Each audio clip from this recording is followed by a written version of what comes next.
주님이 준비해 놓으신 것, 주님의 공급은 바뀌지 않아요. 다시 말하면 9절에 보면 요한복음 21장 9절에 생선도 있고 떡도 있어요. 주님이 준비하시는 것은 바뀌지 않아요. 다시 말하면 주님의 공급하심은 줄어지지 않아요.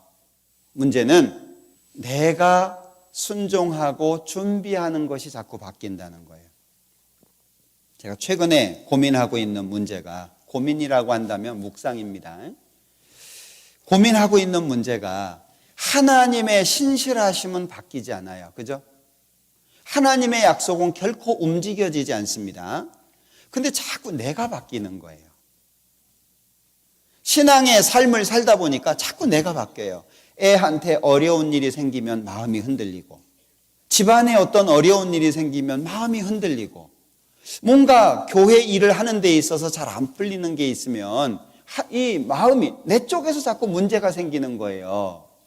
신명기 20장을 한번 보죠. 1절입니다. 네가 나가 대적과 싸우려 할 때에 말과 병거와 민중이 너보다 많음을 볼지라도 그들을 두려워 말라. 애굽 땅에서 너를 인도하여 내신 네 하나님 여호와께서 같이 읽죠. 너와 함께 하시느니라. 두려워 말라 중간에 말씀하셨거든요. 두려워 말라. 이유가 뭐죠? 여호와께서 너와 함께 하신다라는 약속입니다. 근데 이게 언제죠?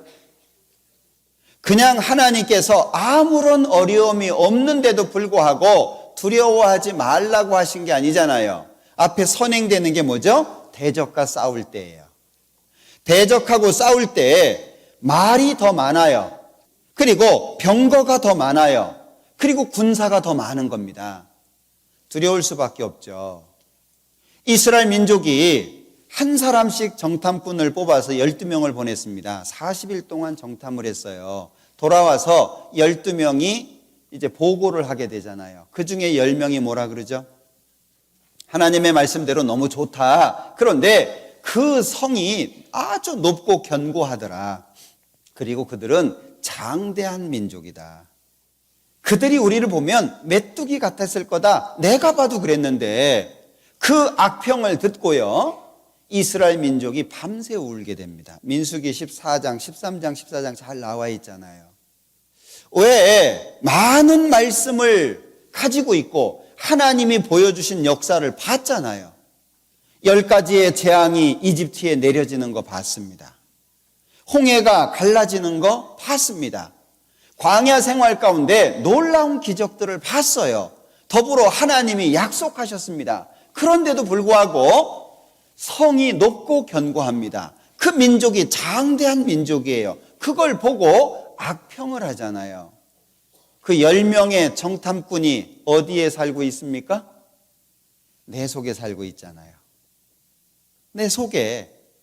그러니까 우리는 어떤 일을 당하면요, 긍정적인 것보다 부정적인 거 먼저 생각하죠. 2명이 그들은 우리의 밥이다. 하나님이 약속하셨으니까 우리 들어가면 된다. 2명이. 근데 이스라엘 민족이 그 2명을 어떻게 하려고 했죠? 돌로 쳐서 죽이려고 했습니다.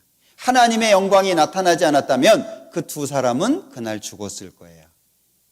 우리 속에 12명의 정탐꾼이 살고 있지 않습니까? 이렇게 살면 안 되는데, 말씀대로 살아야 되는데, 근데 10명이 뭐라 그래요? 야, 그럴 시간 어딨냐? 늘 싸우잖아요. 그죠? 우리의 마음속에 있어요. 여기에서도 말과 병거와 민중이 너보다 많음을 어떻게 하죠? 볼지라도. 현실이잖아요.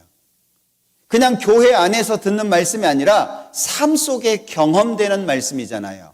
우리가 삶을 살아갈 때 말이 많은 상황 당하죠? 불신자들 가운데에서 혼자 믿음을 가진 사람으로서 놀림당하기도 하죠. 직장에서 좋지 않은 대우를 받기도 하죠. 가족들에게 버려지기도 하죠. 실제 많은 어려움 속에 있습니다. 그런데 우리가 기억해야 될 게 뭐죠? 여호와께서 너와 함께 하신다. 자, 그런데 여기 이스라엘 백성들이 전쟁터에 가잖아요. 그러면 3절에 이런 얘기를 먼저 하라는 거예요. 놀라지도 말고 또는 두려워하지도 말고 마음에 겁내지도 말고 그러면서 5절에 중간에 집을 새로 지었는데 낙성식 못했냐? 돌아가라. 6절에 포도원을 만들었는데 과실 못 먹었냐? 돌아가라. 7절에 약혼을 했는데 그를 취하지 못했냐? 돌아가라.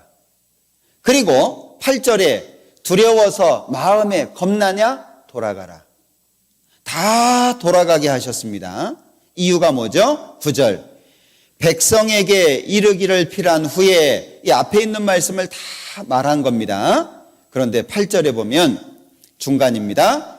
그는 집으로 돌아갈지니 그 형제들의 마음도 그의 마음과 같이 떨어질까 하노라. 한 사람의 문제가 아니라 전체의 문제가 될 거라는 거예요. 그러니까 기도원 같은 경우에 32,000명이 모였습니다. 300명 남았잖아요. 다 돌아가게 만든 겁니다. 그러면 우리가 정말 하나님께서 나와 함께 하신다는 사실을 마음속에 정확하게 가져야 되는 시점이 있어요. 언제입니까? 볼지라도잖아요. 볼지라도. 실제 어려움 속에서 우리는 어려울 때 원망을 해요. 어려우면 불평을 합니다. 그럼 우리 기도한 게 어긋나는 거예요. 하나님 도와주세요. 내가 좋은 상황인가요? 하나님 지켜주세요. 언제 하나님이 지켜주시고 언제 하나님이 도와주실 수 있을까요? 내가 평탄하면 도와주실 일이 없어요. 알아서 잘 살고 있고 아무런 문제 없는데 하나님이 뭐하러 도와줘요? 도와줄 거리가 없어요. 하나님의 도움이 언제 오죠? 내가 어려울 때예요. 그럼 어려울 때 원망과 불평을 해야 돼요? 믿음과 신뢰로 기다려야 돼요? 이게 반복적으로 훈련이 되는 거예요. 반복적으로. 근데 문제는 어려우니까 하나님이 도와주신다는 거잖아요. 어렵다고 해서 왜 불평하냐 그 얘기예요. 하나님이 도와주시겠다고 약속을 했으면 분명히 그 약속이 이루어질 텐데 그걸 기다리는 게 중요하잖아요. 근데 그게 안 되는 거예요. 힘들 때마다 징징징징 돼요. 여기 두려워서 마음에 겁내는 자가 있냐? 집으로 돌아가라. 왜 이렇게 돌아가라고 할까요? 사실 이걸 보면 신앙생활은 내 마음이 세상에 가 있어도 안 되고 두려워해도 안 된다는 걸 알 수 있잖아요.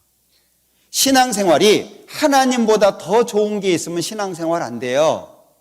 신앙생활을 하면서 세상에서 이뤄질까봐, 버려질까봐, 왕따 당할까봐, 어떤 어려움 당할까봐 두려우면요, 신앙생활 못합니다. 이걸 극복할 필요가 있잖아요. 시편 91편도 한번 보죠. 2절입니다. 내가 여호와를 가리켜 말하기를 저는 나의 피난처요, 나의 요새요, 나의 의뢰하는 하나님이라 하리니. 우리 세상 사람들, 특히 한국 사람들 못 먹어도 고하잖아요. 갈 때까지 가보자 그러잖아요. 구원받은 사람들이 가져야 될 마음 아닐까요? 하나님이 약속하셨으니까 끝까지 가보자. 그 마음이 구원받은 사람들 마음속에 있어야 되지 않을까요? 조금 어려움이 생기면 자꾸 피할 생각을 합니다.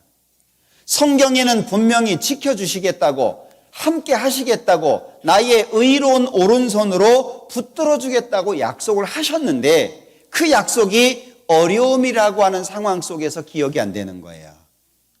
하나님은 약속하신 것을 반드시 지키십니다. 여기 시편 91편 1절에 보면 지존자의 은밀한 곳에 거하는 자는 전능하신 자의 그늘 아래 거하리로다. 여기 지존자, 지극히 높으신, 가장 높으신 분을 말하죠. 지존자의 은밀한 곳, 따로 있는 게 아니에요. 하나님 안에 있는 게 가장 은밀한 거 아닐까요? 하나님이 요새예요. 하나님이 반석입니다. 하나님께서 산성이에요. 그러면 지존자의 은밀한 곳에 거하는 자는 전능하신 자의 그늘 아래 거한다. 저가 너를 그 깃으로 덮으시리니. 우리 옛날에 하늘에 매가 뜨면 암탉이 새끼들 부르잖아요. 그래서 날개를 펼쳐가지고 병아리들을 보호합니다. 그 어르신들 많이 보셨죠? 지금은 보기 어려운 장면인데 그리고 매가 사라지면 병아리들을 풀어놔요. 그 깃 아래, 날개 아래가 뭐죠? 하나님의 보호처잖아요. 하나님이 보호해 주시는 거예요. 그걸 전능자의 그늘 아래라고 표현하고 있습니다.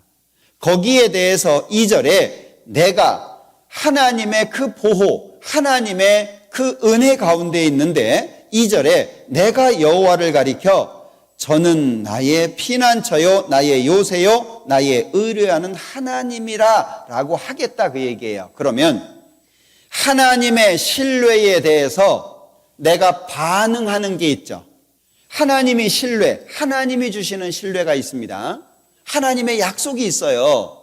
그건 깨지지 않아요. 그건 바뀌어지지 않아요. 그럼 우리도 동일하게 변하지 않는 신뢰를 보여드려야 되지 않을까요? 그게 성경에 많은 인물들이잖아요. 그죠? 죽으면 죽으리이다. 그 말에 왜 우리가 감동합니까? 그게 당연하다고 우리가 생각하니까. 다니엘의 세 친구가 우상에게 절하지 않는 것 때문에 이 풀무불에 들어가게 되잖아요. 다시 한번 기회를 줬어요. 풀무불 앞에서 너 다시 기회 준다. 너희들 절해라. 우리 그렇게 안 합니다. 만약에 풀무불 속에 들어간다라고 할지라도 하나님이 우리 살려줄 겁니다. 그 다음에 뭐라 그러죠? 그리 아니하실지라도. 우리가 그 말을 들을 때 가슴이 뭉클하잖아요. 왜? 그게 맞다고 생각하고 있는 거예요. 그게 옳다라고, 구원받은 사람들의 삶의 모습이라고 인정하고 있는 거예요. 이 신앙의 인물들 가운데에서요, 왜 우리의 마음속에 도전이 되고 어떤 삶의 지표가 되고 우리의 마음에 격동을 주고 힘을 줍니까? 그게 맞다고 우리가 알고 있기 때문에 그래요. 반복적으로 비록 넘어질지라도 일어나서 실패할지라도 다시 도전해가지고 우리의 변치 않는 신뢰를 주님을 향해서 보여줘야 되지 않겠냐.